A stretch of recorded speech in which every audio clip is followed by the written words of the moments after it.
Hello everyone, and good morning and or good afternoon, and thanks for joining today's webinar on DocLib. My name is Dave Stevens, and I'm Vice President of Sales for PICS. Our solution is called DocLib, which is short for Document Library. DocLib is a document management and business process automation solution that's integrated with QAD. This is a great solution and offers another way to extend your company's capabilities of your QAD implementation, and it may be an appropriate fit for your immediate needs. On our agenda today, I want to overview who is PICS and offer highlights of our broader solution. Also joining us today is Rich Rosenthal, a senior application consultant, and Rich is going to show us how DocLib can be used in your company's customer service area. We'll show how DocLib helps to improve customer service by allowing all key customer service documents, such as customer purchase orders, the sales order print, shipping documents, and customer invoices to be available in one place, and they can be located with as little as one keyword from within your QAD system. Also, we'll show how customer purchase orders can be scanned, indexed, routed for approval, and generate the QAD sales order automatically. Because we have quite a large audience today, I thought it would be helpful if you all would kindly submit questions back to us via email. We'll certainly keep your name anonymous, but what we'd like to do is share that question and answer back with everyone who registered and attended today. Also, others that might have not been online, I know I had some emails from Australia, we're going to record the webinar, and we'll certainly again send those questions and answers back down to those folks as well. PICS is a QAD partner. We've been in business for 20 years. We have a deep understanding of the QAD system.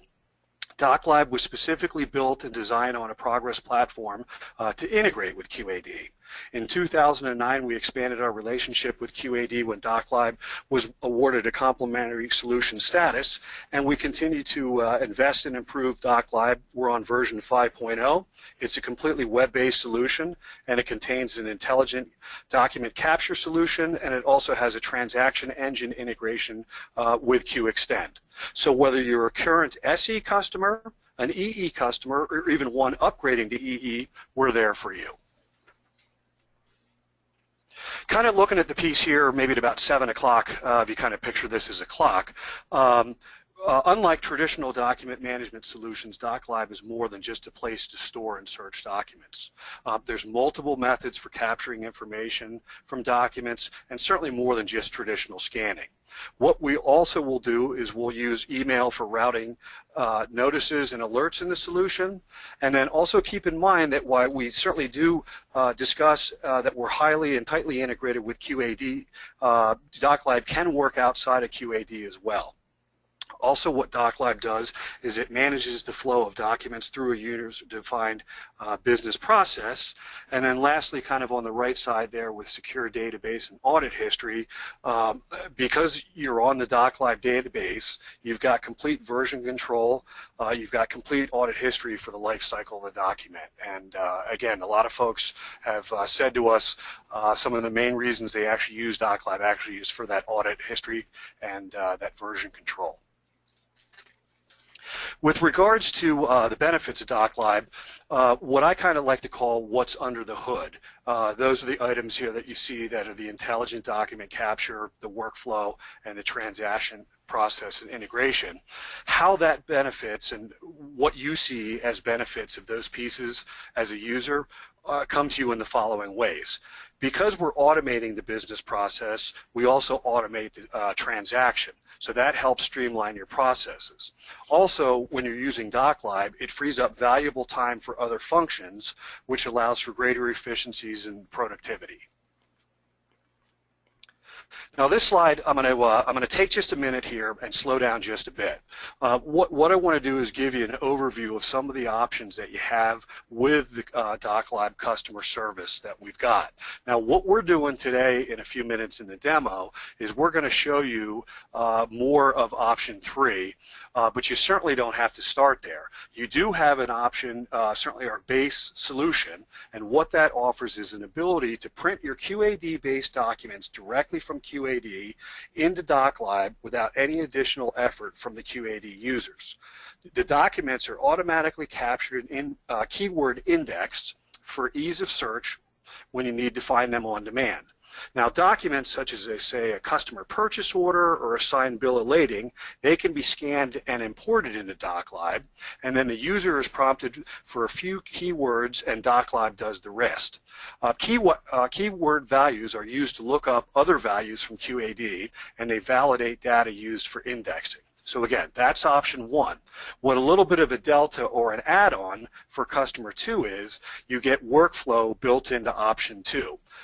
At workflow, say customer purchase orders are OCR scanned where header and footer line details are extracted. The document, image, and data are routed through the DocLib workflow where item pricing is validated in QAD. Now, exceptions can be modified and approved and routing assigned, but once completed the sales order, and this is, again, a piece to take note on option two, once completed, the sales order is manually entered into QAD with the aid of the DocLib workflow and the document image. So a QAD sales order number is validated in DocLib, the workflow is closed, the document is stored and indexed, and then the user now has a complete audit trail of the sales order entry in DocLib. So again, that's option two. So moving to kind of the last option, again, what we'll show a little bit more today, with option three, what we're doing in the creation of the sales order, that's being done automatically in DocLib with option three, and we're eliminating the manual data entry. So again, we can also come back to any of you and follow up on kind of the deltas on those differentials, but I just wanted to highlight there are some options, and you don't have to go necessarily right to the full option that we're presenting here in just a couple minutes. Now, what Rich is going to show on the demo today, we're going to have some automated OCR capture of customer purchase order line value items. Then we're going to show how to eliminate pricing errors from the customers. We're going to show how the workflow history provides a complete audit trail of the entire process. We're going to then also show how the customer sales order is automatically created in the QAD, eliminating the data entry. And then I'm going to show how you can access the documents either via a web browser or within your QAD browse. So wanted to just share a quick customer quote. This is from LNK International. They're one of the nation's largest manufacturers of solid dose over-the-counter pharmaceuticals. And again, they use DocLib across the system in addition to just customer service. But what they're saying is DocLib has been a positive addition to the company processes. It's made storing and searching for documents so much easier. DocLib is being used in many areas of our company, including, and again, this pertains to today, the customer service, shipping, and accounts receivable, but also in accounts payable, production, and billing. And they're saying they feel it's increased the employee productivity by eliminating time spent searching and filing and allowing them to focus on other customer needs. Again, that was provided by an assistant controller at LNK. As you might expect, many of our customers across pretty much the same verticals as QAD, including consumer products, food and beverage, life science, industrials, and automotive. And it's also such that DocLib can be used whether it's a small or medium-sized business, and certainly we are used with large enterprise multinational companies as well. So at this point in time, let me turn it over to Rich Rosenthal for the demo. Thank you.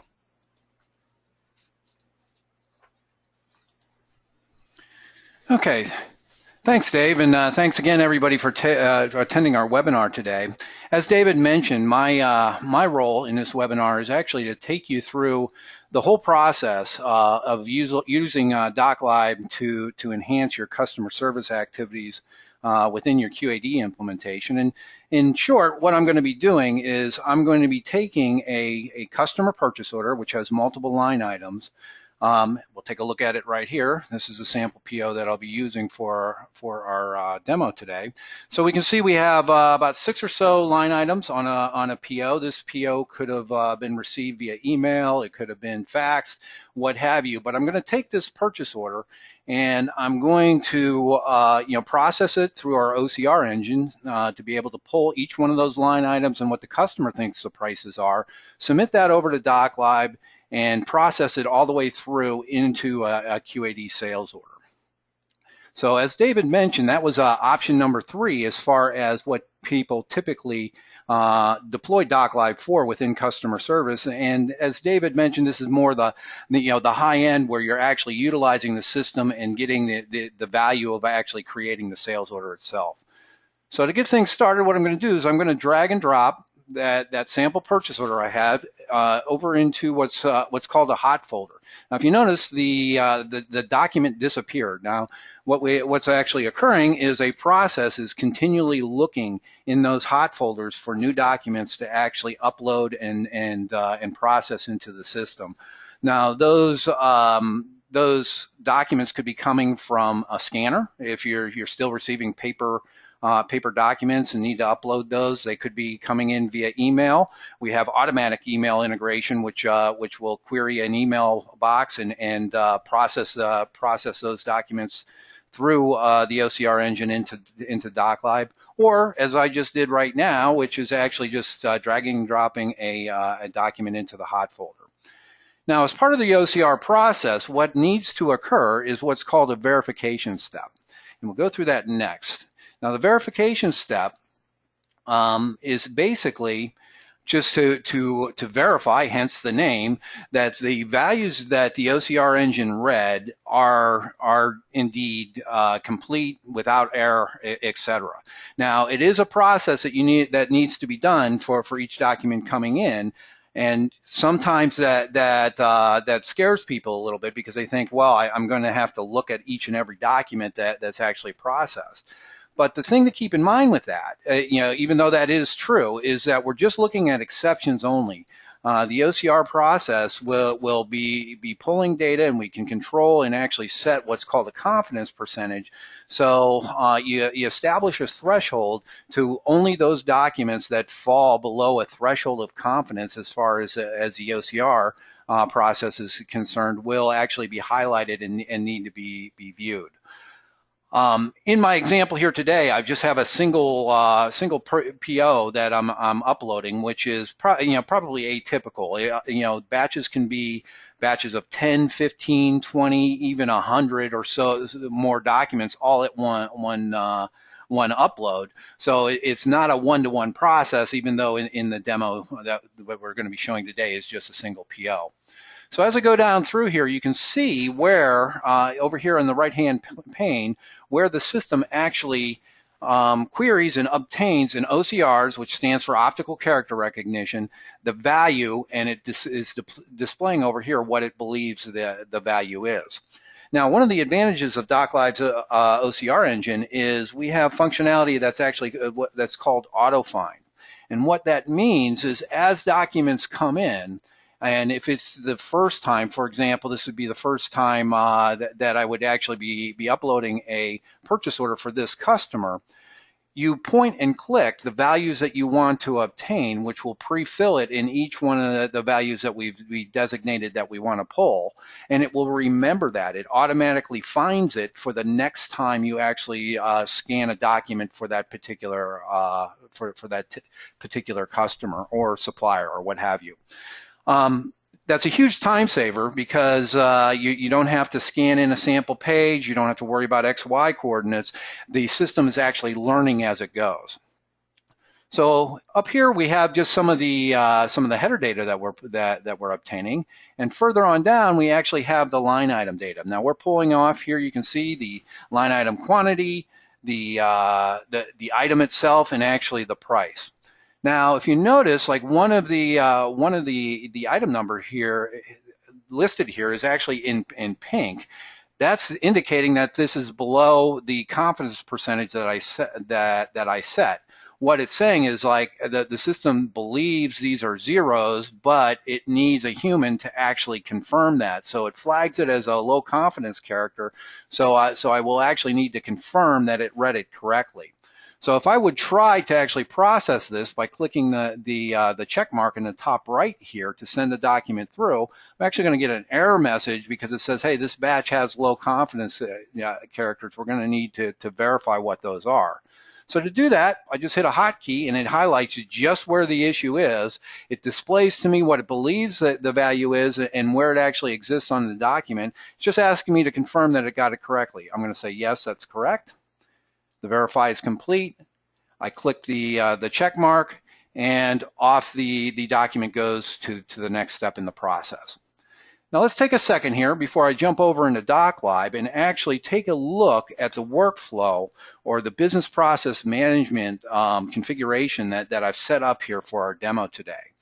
What I'm going to be doing is I'm going to pull up what the DocLib administration module, and this is actually just where all of the setup with regards to the document types, the keywords, the workflows we're using, everything is actually done within our setup module.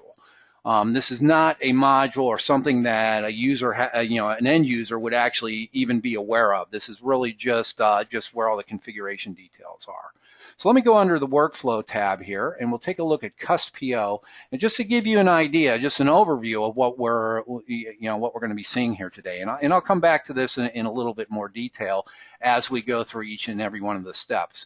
But basically, the process starts here at the left, and each one of these nodes are all user-defined. Our DocLib users can actually build these workflows as complex or as simple as they want. This is not something that requires any programming functionality, etc. But to the left to right, basically what we're going to be doing is we're going to be assigning a CSR or a customer service representative based off of that customer, checking for a duplicate, and moving through in the process. If this was the first time that we received a PO for a customer and the CSR hasn't been assigned, it would actually reject, indicate to somebody via an email alert that we have a customer who does not exist, and allow that person, typically the customer service manager, to actually assign the CSR, approve the document to move it through. So each and every step, you're actually thinking through the process that you do to process purchase orders in order to automate the process from start to finish. So let me go ahead and close this down. And what I'm going to do is I'm going to jump over into DocLib, and let's go through our first couple of steps here. Now, as David mentioned, DocLib is 100% browser-based. I'm going to go ahead and just log on here, and we'll talk about that in a second. So I'm going to go ahead and log on to DocLib. So it's 100% browser-based. I'm running it here in Chrome. It can also be run on IE, Firefox, what have you. There's no local software that's needed to be installed on an end-user system. They basically just access DocLib by pulling it up in a browser and logging on. What I have here is I have a series of folders which is a different functionality within the system, and I'm going to go under to the workflow tab here and actually see what is in my current workflow queue. Now I have a series of documents here. This is my test system, so I have several AP documents here, but the very first document, the document that we're going to be working, or the workflow we're working on, is this first one here, which is workflow ID 825, which is for CustPO. So I'm going to go ahead and click on that, and it's going to take me into the workflow queue. And where we are in the process, if you remember the workflow diagram, we're actually on the CSR review step. So in looking at this, let me just minimize this so we get a little bit more real estate here. My top frame here, this is actually the purchase order itself. This is a purchase order that we uploaded. My bottom frame is redisplaying each one of the line items, the quantities and the pricing. However, it's also connecting to QAD and obtaining the price via the QAD, in this example, the QAD pricing what if inquiry, and actually highlighting any price mismatches that we have. So the customer, in this example here, if we take a look at 88-100, the customer is stating that the price on the PO is $110.45. However, we're configured in QAD for $100. Let's just verify that's correct. I'm going to jump over to get to QAD here, and I'm going to run the QAD pricing what if inquiry. Just select my customer here. Here's the customer. And the item number is 88-100. Just run this through and obtain, and we'll see here, we see the net price of $100 for that item for that particular customer. So as you know, if you're familiar with QAD and the pricing algorithms that go on to it, they can get pretty sophisticated, pretty complex. They handle all the different requirements for your customers. What we do as far as DocLib is concerned, we will, again, just internally run this pricing what-if inquiry, utilizing all these standard QAD logic. We're not rewriting any of that or determining what's happening. So whatever is set in your system is what will be then playback to DocLib to actually determine what the pricing is. So as your pricing changes within QAD, the next time a customer purchase order is uploaded, that price will be reflected there as well. So let me go ahead and I'll minimize QAD there. We're coming back to DocLib. So what we see here, so in our 6 line items, we actually have 2 line items that are price mismatched. Now what I'm going to do as a CSR here in my queue, I'm going to add a note, because as Dave has mentioned, as things actually go on in DocLib, everything is tracked via that workflow history. So that workflow history from start to finish just plays back, or as part of the properties of the document, exactly what occurred to that workflow. So I'm just going to say 2 wrong items. Please approve. Now what I'm going to do here, well, if I could, I find I can't talk and type at the same time, so pardon the typos there. I'm going to go ahead and reject this and click submit, and move it to the next step in the process. Now, the next step of the process is actually going to utilize what we call variable email. Now, the variable email process is just a scenario where I'm going to select an approver. In this case, I'm going to select my email address. I'm going to click submit, and I'm going to process through to the next step. Now, what the web approval does is an email link will be sent to the approver, asking them to approve or reject the workflow itself.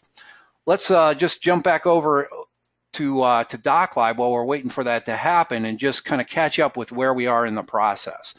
So what has occurred so far? The CSR was assigned. One thing I didn't talk about, it actually went through and it queried QAD and checked for a duplicate PO. So we're verifying in case this purchase order has already been submitted to us and exists within our QAD system. If that did occur, it would have rejected it and actually sent it down to the reject folder. So that actually didn't occur for ours. It was not a duplicate. So we came over here to the CSR review step, where, as we just went through, we took a look at the sales or the purchase order. We verified the pricing in QAD, and what we decided to do is actually reject and obtain an approval to, in my example, rjr@pix.com. Now, what I could have done in that step, if all the pricing was correct, I could have just approved it, which would have submitted it over to QAD using QExtends and actually create the sales order. But as we saw, I rejected it, so we should get an email asking me to actually approve the PO. We do have that, and here's what the email looks like. Now, if you notice, it's actually dynamically fills in the purchase order number and the customer name for me automatically. So I received this email. I'm not receiving an attachment. If you notice, all I'm receiving is just a website link. So if I click on this, the approval screen appears. Looks very similar to that workflow queue that we saw before. However, notice I can't actually change any of the pricing. I'm not able to make any changes to it. I'm just being asked to approve or reject it. If I wanted to take a look at the PO itself, I can just expand this up. There's the PO, the document itself. Here's all the pricing. There's the messages that were set. All of this is all just in one place. It's just asking me to approve or reject. I'm going to say approved, just add my initials, click approve, click submit, and it's moving through to the next step in the process. Now, a common question that I get here is, well, what actually happens if somebody approved or rejected a purchase order, but they still have the email and they click it again? What's actually going to occur? Is it going to duplicate and actually have 2 sales orders for it? That's not the case, because it's a structured process. And if I just click the document or the link one more time, I can still see it, but it tells me it was already approved. If it was rejected, it would tell me it was rejected. So it recalls, because we are going through that structured process of exactly what is occurring here. So let me go ahead and close this down. So we went through and approved this. We're now over into the create sales order step. Let me go ahead and exit out of this, minimize this. I'm going to take a look at our workflow status. I keep talking about this and exactly what occurred. So I still have this workflow in my queue, so I can still query it and see what's going on. And if you notice here in the workflow status, I can see the whole history, starting from the workflow being submitted. It found the customer, did not find a duplicate, did the price comparison, went through, sent the approval email. That's where it was actually approved. It staged it up to be the sales order be created, created the sales order, and lastly added the file to DocLib. Now, if you notice here, the file name is now SO33412. We configured DocLib here to actually, as it stores the document in DocLib, to name the file equal to the actual sales order number. Now you have control on that. I could have named it the PO number, or I could have named it just a random number, what have you. But just in my mind, having it equal to the sales order number adds some significance to it. So let's just minimize DocLib here. Let's go back to QAD and actually take a look at this. So what I'm going to do, let's run the standard QAD sales order browse. And what I'm going to do is I'm going to key in our sales order number, which was SO33412, if you recall. So this is the standard browse. And as I can see in this browse, I see my 6 line items. Those are 6 line items. There are my quantities. Now, one of the things Dave talked about in the presentation, well, actually 2 things, and what we've seen so far is DocLib can be run from a web browser, without any local software being installed. But DocLib can also be run within your QAD system as well, even down to the browse level. So let's take a look at exactly what that looks like. So if I'm running a QAD browse, what I can do is just simply right-click on, in this example, the sales order number, and I can run a DocLib web search. Now what actually occurs there, as I'm within QAD, a search is done within DocLib for that particular keyword, the sales order number, and the results are displayed in the bottom half of the browse. To take a look at what the document, the document itself, I would just click that icon. So when I'm still within the QAD browse, I can go through and I can look at the actual document that was associated with it. So I can see my 6 line items, the quantities, what have you. Also, I have access to the workflow history by just clicking under the properties here, clicking the workflow. We see that same workflow history that we had shown previous, within DocLib itself. So that is pretty much the overview that I wanted to show you. As David mentioned, this was option number 3 as far as the different alternatives that you could deploy DocLib to within your QAD environment to assist you. But let me go ahead and just turn this back over to Dave so he can close us out. And I appreciate everybody's attention. Thank you. Great, Rich. Thanks so much for that. Really just kind of on a closeout here again, if you all would be kind enough to submit any questions. I know you got emails from myself and you might have Nancy's email or mine, but if you would like to submit any questions back to us, again, we'll keep your name anonymous, but if we'd like to kindly share the question back with the group and obviously our answer to that and share it with everyone. So I will leave it at that today. I want to thank everyone again for either their morning and or their afternoon for taking time out to join us, and look forward to speaking with you here with regard to your needs around customer service, and hope we can assist you with DocLib solutions. Thank you so much.